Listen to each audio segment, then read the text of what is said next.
नमस्कार दोस्तों, आप सभी का स्वागत है GK by Diwan sir YouTube channel पर। काफी दिनों बाद अपनी क्लास हुई है क्योंकि हार्ट ऑफ हरियाणा जो अपनी हरियाणा जीके की बुक है उसके नए एडिशन की बात करें, पूरी तैयारियां चल रही थी और लगभग 90% तैयारियां पूरी हो चुकी है नए एडिशन के लिए।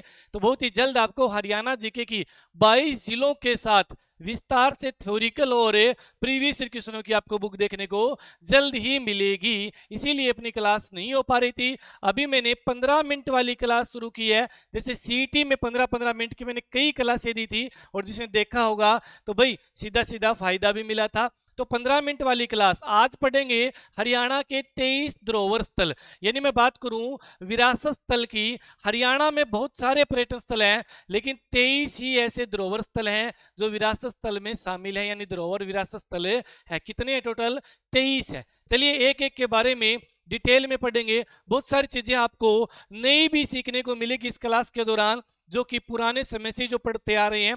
देखिए नंबर 1 पर यूरोपीय कब्रिस्तान पूछा गया है। तो यूरोपीय कब्रिस्तान हरियाणा के अंबाला जिले में, किस जिले में है भाई? अंबाला जिले में है।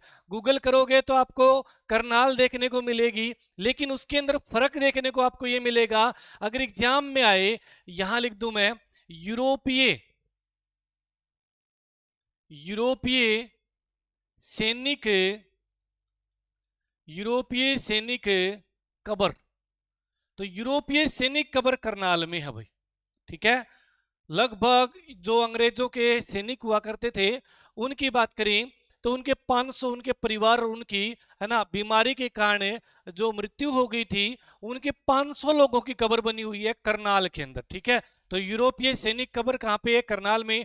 यूरोपीय कब्रिस्तान आएगा तो आपको आंसर देना है अंबाला। और यही क्वेश्चन में अपने पेपर में क्वेश्चन पुट होगा क्योंकि ये वाला जो है करनाल वाला ये अपने विरासत स्थल में शामिल नहीं है। यूरोपीय कब्रिस्तान अंबाला वाला विरासत स्थल में शामिल है। और यूरोपीय कब्रिस्तान जो अंबाला वाला है ये आंग्ला मराठा युद्ध से संबंधित है। ठीक है भाई। जो कैदियों को अपने बात करें कैद किया गया था, उनकी मृत्यु हो गई थी, तो वो अंबाला से संबंधित यूरोपीय कब्रिस्तान है। अगला है प्राचीन टीला भिरडाणा। तो प्राचीन टीला भिरडाणा आप सभी जानते हैं, प्राचीन टीला भिरडाणा फतेहाबाद जिले में है। याद रहे किस जिले में है? फतेहाबाद में। और भिरडाणा की अगर बात करूं मैं, उत्खनन कार्य पहली बार 2003 में हुआ और 3 से लेकर 2006 तक अगर मैं बात करूं टोटल 3 बार इस टीले का उत्खनन कार्य किया जा चुका है पुरातात्विक विभाग के द्वारा। भिरडाणा एक गांव भी पड़ता है फतेहाबाद में, इसी के पास में, इसीलिए इसका नाम भिरडाणा दिया गया। इसी के पास में हड़प्पा कालीन ये स्थल रहेगा, है ना। बिल्कुल। तो इन चीजों को ध्यान में रखना, भिरडाणा वाली। और यहाँ पर मोहनजोदड़ो से एक आपने सुना होगा कांस्य की मूर्ति मिली थी, है ना, नर्तिका की। तो भाई यहां से नर्तिका के चित्र मिले हैं सेम मोहनजोदड़ो की मूर्ति के जैसे, है ना। बिल्कुल। अगले पे आ जाइए, प्राचीन टीला कुरनाल। कुरनाल भी आपका कहां पे रहेगा? कुरनाल जो है ये फतेहाबाद जिले में है। किस जिले में है भाई? फतेहाबाद में है। इसका उत्खनन कार्य जो है 1985 में जेएस खत्री और शास्त्री के द्वारा, खत्री और शास्त्री याद करें, खत्री और शास्त्री के द्वारा इसका उत्खनन कार्य किया गया था। यहाँ पर शुद्ध सोने के आभूषण प्राप्त हुए, शुद्ध सोने के आभूषण प्राप्त हुए और 2 चांदी के मुकुट भी प्राप्त हुए। कहां से? कुणाल से। शीश महल, शीश महल आपका गुरुग्राम में। शीश महल कहां पे? आपका गुरुग्राम में शीश महल रहेगा, जिसका निर्माण 1733 ईस्वी में हुआ था। कब हुआ था शीश महल गुरुग्राम का निर्माण? 1733 में हुआ था। यहाँ पर एक चबूतरा बना हुआ है जिसे दीवान ए आम के नाम से जाना जाता है। कहां पर? शीश महल गुरुग्राम के नजदीक। चलिए अगले पे आ जाइए। नेक्स्ट है देहरा मंदिर। ये एक जैन मंदिर है देहरा मंदिर, जो कि अपने नू जिले के अंदर फिरोजपुर जिरका के नजदीक स्थित रहेगा देहरा मंदिर। कैसा मंदिर है जी? ये एक जैन मंदिर है। ये सभी के सभी अपने विरासत स्थल में शामिल 23 स्थलों में से हैं। ठीक है, अच्छे से कवर करना। मान लीजिए देहरा मंदिर नू आपको ना मिले तो आप क्या करोगे? देहरा मंदिर नू ना मिले तो आप गुरुग्राम करोगे। प्राचीन समय में नू गुरुग्राम में तो हुआ करता था, तो नू गुरुग्राम कर देंगे नू ना मिले तो। जैसे भिरडाणा फतेहाबाद में है, कुणाल फतेहाबाद में है। फतेहाबाद बाय द वे ना मिले तो आंसर क्या होगा? फतेहाबाद पहले हिसार का भाग था, इसलिए इसका आंसर हिसार भी हो सकता है अगर न हो तो। ठीक है, चलिए नेक्स्ट पे आ जाइए। अगला क्वेश्चन नेक्स्ट देखिए, प्राचीन गुबंद। प्राचीन गुबंद हरियाणा में कई है ना, कैथल में भी है, पलवल में भी है, आपने सुना होगा, हिसार में भी है। जी बिल्कुल आपने सही बताया, इन सभी जगह हमने पढ़ रखा है। लेकिन विरासत स्थल में शामिल एक ही प्राचीन गुबंद है। अगर ऑप्शन में आपको करनाल भी हो, कैथल भी हो, पलवल भी हो और कोई और जिला रोहतक हो मान लीजिए, तो आपको आंसर हिसार करना है। प्राचीन गुबंद कहाँ पे है? हिसार में है। ये गुबंद किससे संबंधित है जी? ये गुबंद प्राण पीर बादशाह से संबंधित है। प्राण पीर बादशाह, ठीक है, प्राण पीर बादशाह से संबंधित ये अगर पेपर में आए प्राण पीर बादशाह की दरगाह कहां पर है, तो आप आंसर देंगे हिसार। या यूं पूछा जाए प्राचीन गुबंद कहां पे है? हिसार। ये प्राण पीर बादशाह वही है जिसने ग्यासुद्दीन तुगलक के बारे में घोषणा की थी। आपने हिस्ट्री कभी पढ़ी हो कि ग्यासुद्दीन तुगलक के बारे में कहा था कि ये बंदा एक दिन दिल्ली का राजा बनेगा, और ग्यासुद्दीन तुगलक दिल्ली का राजा बना था। ये घोषणा पहले से कर दी थी प्राणपीर बादशाह ने। चलिए अगले पे आ जाइए, चार कुतुब दरगाह। चार कुतुब दरगाह हिसार के हांसी शहर में स्थित है। हिसार के हांसी शहर में चार अपने बात करें पीरों की दरगाह है। कहते अगर पांच होते तो मक्का मदीना के समान इसकी मान्यता हो जाती, लेकिन ये चार है, याद रखना, चार कुतुब दरगाह हांसी। अगले पे आ जाइए, जब चार दोस्त बैठ जाए तो हंसी करते हैं, हंसी मखौल करते हैं ना, ऐसे याद हो जाएगा। प्राचीन गुबंद आपका हिसार में है। जहाज कोठी। जहाज कोठी भी आपके प्रॉपर कहां पे है? हिसार में है जहाज कोठी। इसे जोर्जगढ़ भी कहते हैं। क्या कहते हैं? जोर्जगढ़ भी कहते हैं। सीटी में आया भी था ना, बिल्कुल, जहाज कोठी को जोर्जगढ़ भी कहते हैं, हिसार में है। और इसका निर्माण जो है वो भाई आयरलैंड के जॉर्ज थॉमस के द्वारा करवाया गया था। किसके द्वारा? George Thomas.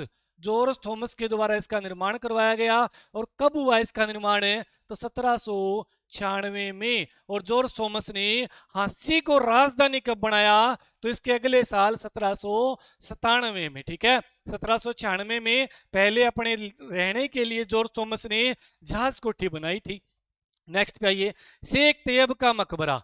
पिछले सिटी में था, इस सिटी में नहीं, पिछले सिटी में था। तो शेख तैयब का मकबरा आपका कैथल जिले में। किस जिले में है जी? शेख तैयब का मकबरा आपका कैथल जिले में है। याद करना सीधा सीधा।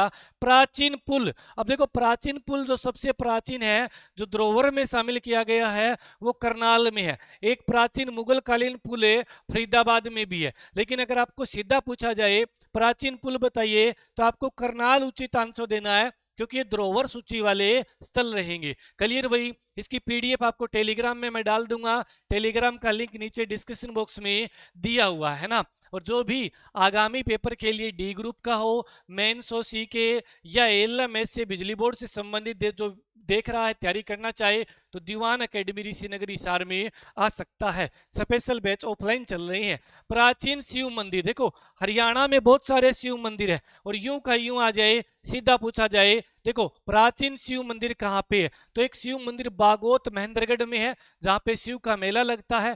शिव मंदिर एक रोहतक में, किलोई में भी है ना। बहुत सारी जगह है शिव मंदिर, बहुत सारे, कालेश्वर में भी भगवान शिव का मंदिर है। लेकिन यहाँ पर प्राचीन शिव मंदिर पूछा जाए तो धरोहर स्थल वाला आपको कुरुक्षेत्र आंसर देना है। क्या आंसर देना है? कुरुक्षेत्र आंसर देना है। इसके अलावा मैंने आपको बता दिया महेंद्रगढ़ रोहतक है, और आपके भाई जो कालेश्वर वन्य जीव उद्यान है वहां भी है, ठीक है। नेक्स्ट पे आ जाइए, विश्वामित्र का टीला।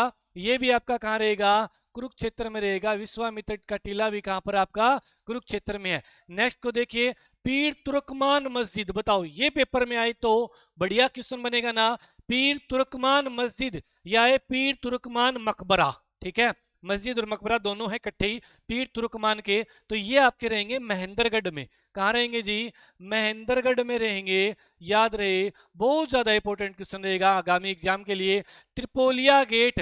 त्रिपोलिया गेट भी कहां पर आपका? ये भी जी त्रिपोलिया गेट आपका महेंद्रगढ़ में। त्रिपोलिया गेट कहां पे जी? महेंद्रगढ़ में है। अगला, शाह निजाम का मकबरा। शाह निजाम का मकबरा भी कहां पर है?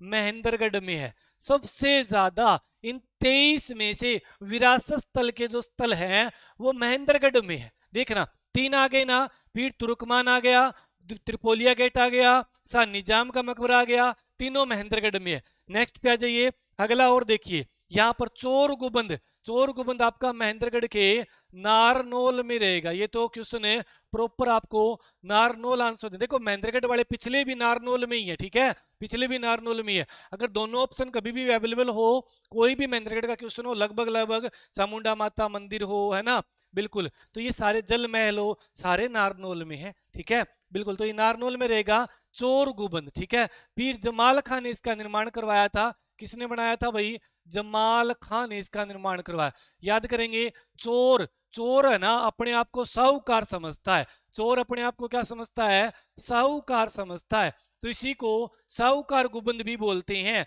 और चोर है ना माल खा जाता है। जमाल में आपको क्या दिखाई दे रहा है? माल। तो कभी चोर क्या खा जाता है? माल। इसको सही लिखूं क्या? लिख लीजिए, थोड़ा से मिक्स हो गया था, इसको दोबारा लिख देता हूं।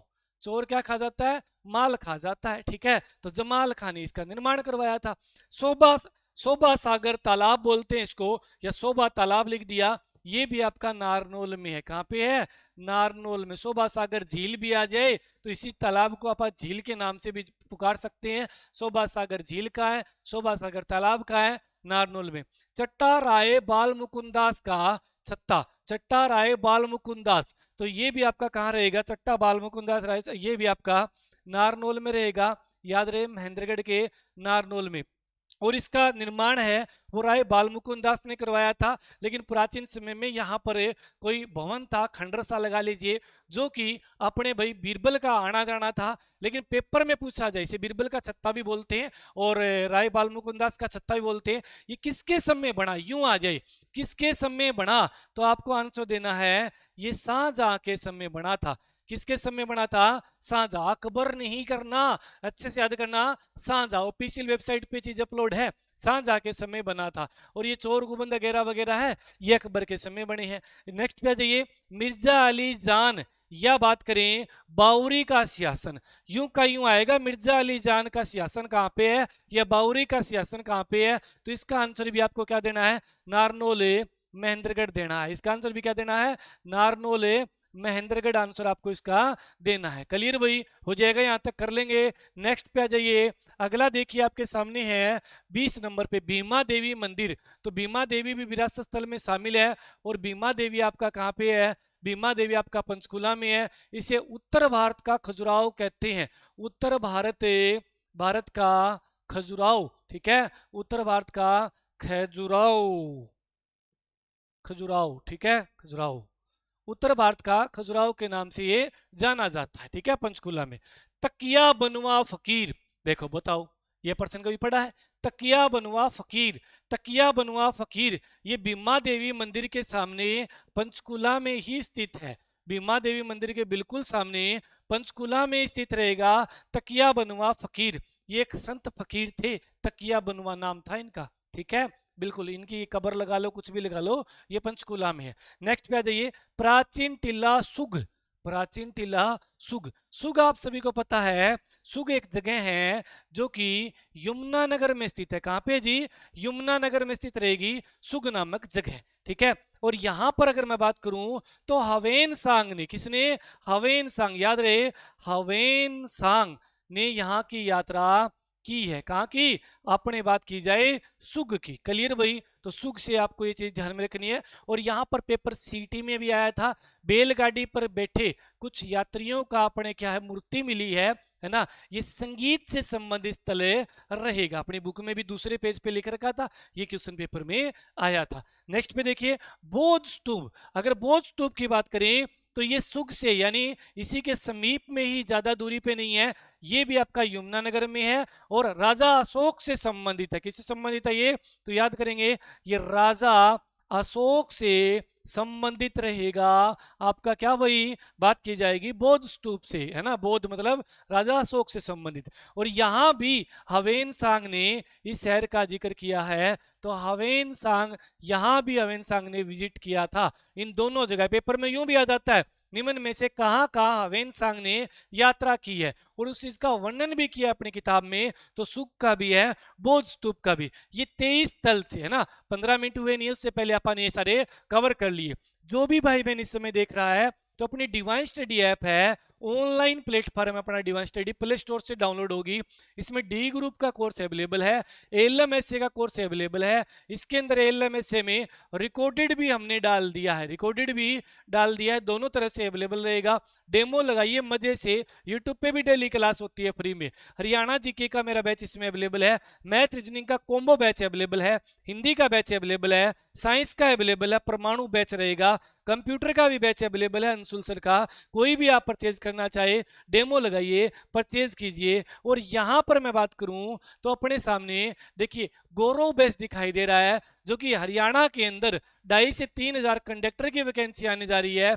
उसके लिए 11 अगस्त से ये आपका बैच शुरू है। पहले वाली क्लास इसमें मिल जाएगी, सभी ज्वाइन कीजिए आज ही डिवाइन स्टडी ऐप। और शक्ति बुक जो इलेक्ट्रिशियन थ्योरी की है अपनी, है ना, हैंड रिटन बुक है भाई, आप ऑनलाइन ऑर्डर कर सकते हैं, नीचे लिंक दिया गया है, मार्केट में हर जगह अवेलेबल है, आप इसको मंगवा सकते हैं। और एक प्रीवियस क्वेश्चन की बुक है और आएगी बहुत ही जल्द, है ना, बिल्कुल। तो ये लाइनमैन के लिए, हरियाणा में से हो लाइनमैन हो, सभी एग्जाम के लिए कामयाब बुक रहेगी। मिलते हैं अगले सेशन में। ये 15 मिनट वाली क्लास अगर आपको पसंद आई है तो जरूर लाइक करके कमेंट जरूर करेंगे सभी के सभी कि जी हाँ, इसी तरह की क्लासें एक क्लास डेली डाला करो। और कन्फर्म मैं क्लास कोशिश करूंगा हर रोज डालूंगा। राम राम, नमस्ते जी।